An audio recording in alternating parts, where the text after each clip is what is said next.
ओम शांति। आज है 17 सितंबर 2025 की प्रातः मुरली के मुख्य पॉइंट्स। बाबा ने कहा, जितना तुम याद में रहेंगे उतना खुशी में रहेंगे। योग से आयु बढ़ती है। सिवाय याद के कर्मेंद्रियां वश होना मुश्किल है। याद से ही बेड़ा पार होगा। जब मुरली सुनने के लिए बैठते हो तो बुद्धि में रहे कि शिव बाबा हमें पढ़ाने के लिए टीचर रूप में आया है। बुद्धि भागनी नहीं चाहिए। यह योग भी है, कमाई भी है। बाबा ने कहा, अभी माया का बहुत जोर है। तुमको अपना राज्य लेना है। तुम्हारे साथ बाप है। जिस तरफ साक्षात परमपिता परमात्मा है, उनकी विजय जरूर होगी। यह है माया का अंतिम पाव। अभी हाहाकार के बाद फिर जय जयकार भी होगी। उससे पहले तुमको देवी गुण धारण करने और कराने हैं। बाबा ने कहा, जब भोजन बनाते हो तो ऐसा समझो यह शिव बाबा के बच्चों के लिए बन रहा है। और बाबा ने कहा, इस शिव बाबा के लिए भोजन बन रहा है, ऐसा बनाओ। जैसे सबसे जास्ती पद उनको मिलेगा जो याद में यह कर्मातीत अवस्था को पाते हैं और सर्विस भी करते हैं। अब सुनते हैं महावाक्यों को विस्तार से। बाबा ने कहा, मीठे बच्चे, याद से सतो प्रधान बनने के साथ साथ पढ़ाई से कमाई जमा करनी है।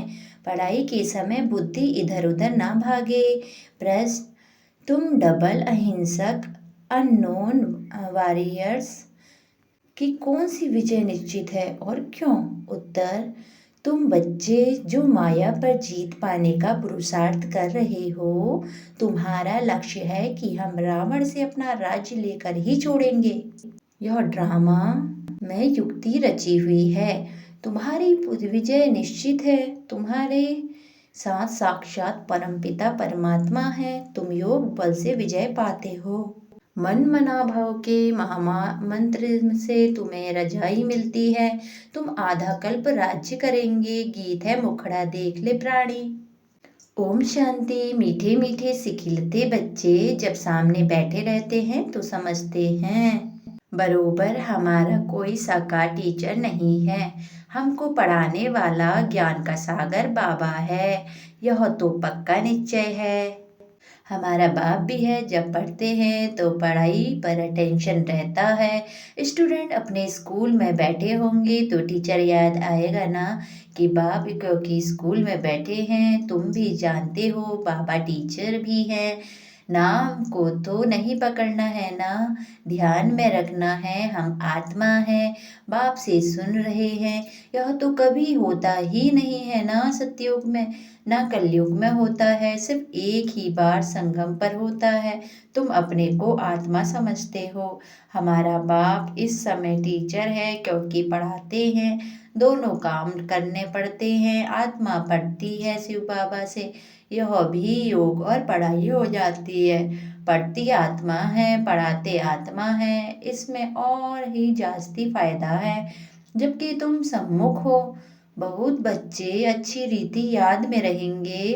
कर्मातीत अवस्था में पहुँचेंगे तो वह भी जैसे पवित्रता की ताकत मिलती है। तुम जानते हो शिव बाबा हमको पढ़ाते हैं। यह तुम्हारा योग भी है, कमाई भी है। आत्मा को सतो प्रधान बनाना है। तुम सतो प्रधान भी बन रहे हो, धन भी ले रहे हो। अपने को आत्मा जरूर समझना है। बुद्धि भागनी नहीं चाहिए। यहाँ बैठते हो तो बुद्धि में यह रहे कि शिव बाबा पढ़ाने के लिए टीचर रूप में आया है। वही नॉलेजफुल है, सबको पढ़ा रहे हैं। बाप को याद करना है। स्वदर्शन चक्रधारी भी हम हैं, लाइट हाउस भी हैं। एक आँख में शांति धाम और दूसरी आँख में जीवन मुक्ति धाम है। इन आँखों की बात नहीं है। आत्मा का तीसरा नेत्र कहा जाता है। अभी आत्माएं सुन रही हैं। यह शरीर छोड़ेंगे तो आत्मा में यह संस्कार होंगे। अभी तुम बाप से योग लगाते हो। सतयुग से लेकर तुम वियोगी थे, अर्थात बाप से योग नहीं था। अभी तुम योगी बनते हो बाप के समान। योग सिखलाने वाला है ईश्वर, इसीलिए उनको कहा जाता है योगेश्वर। तुम भी योगेश्वर के बच्चे हो। उनको योग लगाना नहीं है, वह है योग सिखलाने वाला परमपिता परमात्मा। तुम एक योगेश्वर योगेश्वरी बनते हो, फिर राजेश्वरी बनेंगे। वह है योग सिखलाने वाला ईश्वर, खुद नहीं सीखता है, सिखलाते हैं। श्री कृष्ण की आत्मा अंत में जन्म में योग सीख फिर श्री कृष्ण बनती है, इसलिए श्री कृष्ण भी को भी योगेश्वर कह देते हैं, क्योंकि उनकी आत्मा भी सीख रही है। योगेश्वर से योग सीख श्री कृष्ण पद पाती है। इनका नाम फिर बाप ने ब्रह्मा रखा है। पहले तो लौकिक नाम था, फिर मर्जीवा बने हैं। आत्मा को ही बाप का बनना है, बाप के बने तो मर गए ना। तुम भी बाप द्वारा योग सीखते हो, इन संस्कारों से ही तुम जाएंगे शांति धाम में। फिर नया पाठ प्रारब्ध का इमर्ज होगा, वहाँ वो बातें याद नहीं रहेंगी। यह अभी बाप समझाते हैं, अभी पाठ पूरा होता है, फिर नए सिर शुरू होगा। जैसे बाप को संकल्प उठा कि मैं जाऊं, तो बाप कहते हैं मैं आता हूँ, और मेरी वाणी चलनी शुरू हो जाती है। वहाँ तो शांति में है, फिर ड्रामा अनुसार उनका पाठ शुरू होता है। आने का तो संकल्प उठता है, फिर यहाँ आकर पाठ बजाते हैं। तुम्हारी आत्माएं भी सुनती हैं। नंबर वार पुरुषार्थ अनुसार कल्प पहले मिसल, दिन प्रतिदिन वृद्धि को भी पाते जाएंगे। एक दिन तुमको बड़े रॉयल हॉल में भी मिलेंगे, जिसमें बड़े बड़े लोग भी आएंगे, सब इकट्ठे बैठ सुनेंगे। दिन प्रतिदिन साहूकार भी रंग होते जाएंगे, पेट पीठ से लग जाएगा। ऐसी आफतें आनी है, मूसलाधार बरसात पड़ेगी तो सारी खेती आदि पानी में डूब जाएगी। नेचुरल कैलेमिटीज तो आनी ही है, विनाश होना है। इनको कहा जाता है कुदरती आपदाएं। बुद्धि कहती है विनाश होना है, उस तरफ के लिए बॉम्ब्स भी तैयार हैं। नेचुरल कैलेमिटीज आदि फिर हैं यहाँ के, उसमें बड़ी हिम्मत चाहिए। अंगद का भी मिसाल है ना, उनको कोई हिला ना सका। यह अवस्था पक्की करनी है। मैं आत्मा हूँ, शरीर का भान टूटता जाए। सतयुग में तो जब ऑटोमेटिकली समय पूरा होता है तो साक्षात्कार होता है। अभी हमको यह शरीर छोड़ जाए, बच्चा बनना है, एक शरीर छोड़ जाए दूसरे में प्रवेश करते हैं। सजाए आदि तो वहाँ कुछ नहीं है। दिन प्रतिदिन तुम नजदीक आते जाएंगे। बाप कहते हैं जो यह खुलता ही जाएगा, जो पाठ है बच्चों को बताते रहेंगे, फिर बाप का पाठ पूरा होगा तो तुम्हारा भी पूरा हो जाएगा, फिर तुम्हारा सतयुग का पाठ शुरू होगा। अभी तुमको अपना राज्य लेना है। यह ड्रामा बड़ा युक्ति से बना हुआ है, तुम माया पर जीत पाते हो, इसमें भी टाइम लगता है। वो लोग तो एक तरफ समझते हैं कि हम स्वर्ग में बैठे हैं, यह सुखधाम बन गया है, दूसरी तरफ फिर गीत में भी भारत की हालत सुनाते हैं। तुम जानते हो यह तो और ही तमो प्रधान हो गए हैं। ड्रामा अनुसार तमो प्रधान भी जोर से होते जा रहे हैं। तुम अब सतो प्रधान बन रहे हो, अब नजदीक आते जाते हो। आखिरी विजय तो तुम्हारी होनी ही है। हाहाकार के बाद भी जय जयकार होगी, घी की नदियां बहेंगी। वहाँ घी आदि खरीद करना नहीं पड़ेगा, सबके पास अपनी गाय फर्स्ट क्लास होती हैं। तुम कितने ऊंच बनते हो। तुम जानते हो वर्ल्ड की हिस्ट्री ज्योग्राफी फिर रिपीट होती है। बाप आकर वर्ल्ड की हिस्ट्री रिपीट करते हैं, इसलिए बाबा ने कहा यह भी लिख दो, वर्ल्ड की हिस्ट्री ज्योग्राफी कैसे रिपीट होती है। आकर समझो, जो सेंसिबल होगा करे कहेगा। अभी आयरन एज है तो जरूर गोल्डन एज रिपीट होगी। कोई तो रहेंगे सृष्टि का चक्र लाखों का है, अभी कैसे रिपीट होगा। यहाँ सूर्यवंशी चंद्रवंशी की हिस्ट्री तो है नहीं, अंत तक यह चक्र कैसे रिपीट होता है यह भी जानते नहीं कि इन्हों का राज्य फिर कब होगा। राम राज्य को जानते नहीं। अभी तुम्हारे साथ बाप है, जिस तरफ साक्षात परम पिता परमात्मा बाप है, उनकी जरूर विजय होनी है। बाप कोई हिंसा थोड़े ही कराएंगे, किसको मारना हिंसा है ना, किसी को नहीं मारना है। सबको बड़ी हिंसा है काम कटारी चलाना। अभी तुम डबल अहिंसक बन रहे हो। वहाँ है ही अहिंसा परमो देवी देवता धर्म। वहाँ न लड़ते हैं न विकार में जाते हैं। अभी तुम्हारा है योग बल, परंतु इसको ना समझे कारण शास्त्रों में असुरों और देवताओं की लड़ाई लिख दी। अहिंसा कोई कोई जानते नहीं, यह तुम ही जानते हो। तुम ही इनकॉग्निटो वॉरियर्स, तुमको कोई वॉरियर्स समझेंगे। हमारे द्वारा सबको मन मनाभाव का पैगाम मिलेगा।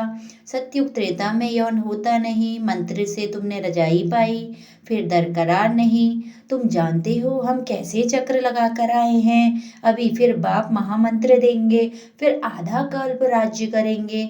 अब तुमको दैवी गुण धारण करने और कराने हैं। बाबा राय देते हैं अपना चार्ट रखने से बहुत मजा आ जाएगा।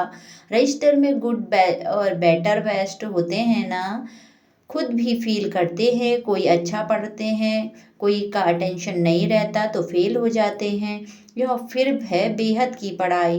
बाप टीचर हैं, गुरु भी हैं, इकट्ठा चलता है। यह एक ही बाप है जो कहते हैं मर्जीवा बनो। तुम अपने को आत्मा समझ बाप को याद करो। बाप कहते हैं मैं तुम्हारा बाप हूँ, ब्रह्मा राज्य देता हूँ द्वारा, ब्रह्मा के द्वारा राज्य देता हूँ। यह हो गया बीच में दलाल। इनसे योग नहीं लगाना है। अभी तुम्हारी बुद्धि लगी है। अब अपने पतियों के पति शिव साजन के साथ इन द्वारा वह तुमको अपना बनाते हैं। कहते हैं अपने को आत्मा समझ, मुझे याद करो। हम आत्मा ने पाठ पूरा किया, अब बाप के पास जाना है घर। अभी तो सारी सृष्टि तमो प्रधान है, पांच तत्व भी तमो प्रधान है। वहाँ सब कुछ नया होगा। यहाँ तो देखो हीरे जवाहरात आदि कुछ भी नहीं है। सतयुग में फिर कहाँ से आते हैं। खानियाँ जो जब खाली हो गई हैं वह सब फिर से अब भरतू हो जाएंगी। खानियों के खोद कर ले आते हैं, विचारों करो सब नई चीज होगी ना। लाइट आदि जैसे नेचुरल रहती है, साइंस से यहाँ सीखते रहते हैं, वहाँ यह भी काम में आती है। हेलीकॉप्टर खड़े होंगे, बटन दबाया यह चला, कोई तकलीफ नहीं। वहाँ सब फुल प्रूफ होते हैं, कभी मशीन आदि खराब हो न सके। घर में बैठे सेकंड में स्कूल में वह घूमने फिरने पहुँचते हैं प्रजा के लिए, फिर उनसे कम होंगे। तुम्हारे लिए वहाँ सब सुख होंगे, अकाले मृत्यु हो नहीं सकता। तो तुम बच्चों को कितना अटेंशन देना चाहिए। माया का भी बहुत जोर है, यह है माया का अंतिम पांव। लड़ाई में देखो कितने मरते हैं, लड़ाई बंद होती ही नहीं।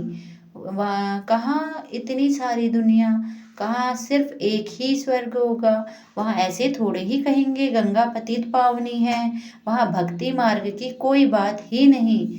यहाँ गंगा में देखो सारे शहर का किचड़ा पड़ा रहता है, बॉम्बे का सारा किचड़ा सागर में बह रहा है।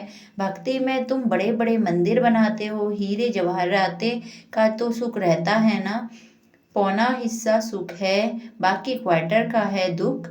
आधा आधा हो तो फिर तो मजा ना रहे। भक्ति मार्ग में भी तुम बहुत सुखी रहते हो, पीछे मंदिरों आदि को आए लूटते हैं। सतयुग में तुम कितने साहूकार थे, तो तुम बच्चों को बहुत खुशी होनी चाहिए। एम ऑब्जेक्ट तो सामने खड़ा है, माँ बाप की तो सर्टेन है। गाया जाता है खुशी में खुराक नहीं, योग से आयु बढ़ती है। अभी आत्मा को स्व का दर्शन हुआ है कि हम 84 का चक्र लगाते हैं, इतना पाठ बजाते हैं, सब आत्माएं एक्टर्स नीचे आ जाएंगे तो बाप सबको ले जाएंगे। शिव की बारात कहते हैं ना, तो यह सब तुम जानते हो। नंबरवार पुरुषार्थ अनुसार जितना तुम याद में रहेंगे उतना खुशी में रहेंगे, दिन प्रतिदिन फील करते रहेंगे, क्योंकि सिखलाने वाला तो है वह बाप है ना। यह भी सिखलाते हैं इनको, ब्रह्मा को, यानी पूछने की दरकार नहीं रहती। पूछते तो तुम हो, यह तो सुनते ही हैं। बाप रेस्पॉन्ड देंगे और सुनते भी हैं। इनकी एक्टिविटी इतनी वंडरफुल है, यह भी याद में रहते हैं, फिर बच्चों को वर्णन सुनाते हैं। बाबा हमको खिलाते हैं, मैं उनको अपना रथ देता हूँ, सवारी करते हैं तो क्यों नहीं खिलाएंगे। यह ह्यूमन अश्व है, शिव बाबा का रथ हूँ। यह ख्याल रहने से भी शिव बाबा की याद रहेगी। याद से ही फायदा है। भंडारे में भोजन बनाते हैं तो भी समझो कि शिव बाबा के बच्चों के लिए बनाते हैं। खुद भी शिव बाबा के बच्चे हैं तो ऐसी याद में ही फायदा होएगा। सबसे जास्ती पद उनको मिलेगा जो याद में यह कर्मातीत अवस्था को पाते हैं और सर्विस भी करते हैं। यह बाबा बहुत सर्विस करते हैं ना, इनकी बेहद की सर्विस, तुम हद की सर्विस करते हो। सर्विस को ही इनको भी पद मिलता है। शिव बाबा कहते हैं ऐसे वैसे करो, इनको भी राय देते हैं। तूफान तो बच्चों को आते हैं, सिवाय याद के कर्मेंद्रिय वश में होना मुश्किल है। याद से ही बेड़ा पार होना है। यह शिव बाबा कहते हैं या ब्रह्मा बाबा कहते हैं, यह समझना भी मुश्किल हो जाता है। इसमें बड़ी महीन बुद्धि चाहिए।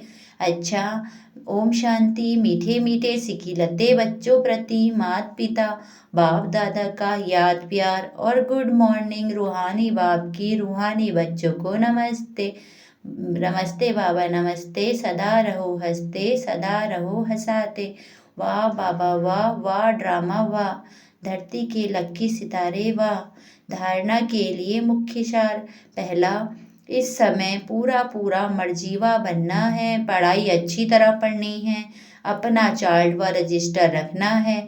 याद में रहे अपना कर्मातीत अवस्था बनानी है। दूसरा, अंतिम विनाश की सीन देखने के लिए हिम्मतवान बनना है। मैं आत्मा हूँ, इस अभ्यास को शरीर का भान टूटता जाए। आज का वरदान है, देह भान का त्याग कर निक्रोधी बनने वाले निर्मांचित भव। देह भान का त्याग कर क्रोधी बनने वाले निर्वांचित भव। जो बच्चे देह भान का त्याग करते हैं उन्हें कभी भी क्रोध नहीं आ सकता, क्योंकि क्रोध आने के दो कारण होते हैं। एक, जब कोई झूठी बात कहता है, और दूसरा जब कोई ग्लानि करता है। यही दो बातें क्रोध को जन्म देती हैं। ऐसी परिस्थिति में निर्वांचित के वरदान द्वारा अपकारी पर भी उपकार करो। गाली देने वाले को गले लगाओ, निंदा करने वाले को सच्चा मित्र, तब कहेंगे कमाल। जब ऐसा परिवर्तन दिखाओ तब विश्व के आगे प्रसिद्ध होंगे। स्लोगन, मौज का अनुभव करने के लिए माया की अधीनता को छोड़ स्वतंत्र बनो। मौज का अनुभव करने के लिए माया की अधीनता को छोड़ स्वतंत्र बनो। अव्यक्त इशारे, अब लगन की अग्नि को प्रज्वलित कर योग को ज्वाला रूप बनाओ। अब लगन की अग्नि को प्रज्वलित कर योग को ज्वाला रूप बनाओ। अभी ज्वालामुखी बन आसुरी संस्कार, आसुरी स्वभाव सब कुछ भस्म करो। जैसे देवियों के यादगार में दिखाते हैं कि ज्वाला से असुरों का संहार हुआ। असुर कोई व्यक्ति नहीं, लेकिन आसुरी शक्तियों को खत्म किया। यह अभी आपकी ज्वाला स्वरूप स्थिति का यादगार है। अब ऐसी योग का ज्वाला प्रज्वलित करो जिसमें यह कलयुगी संसार जलकर भस्म हो जाए। ओम शांति। शुक्रिया बाबा, शुक्रिया।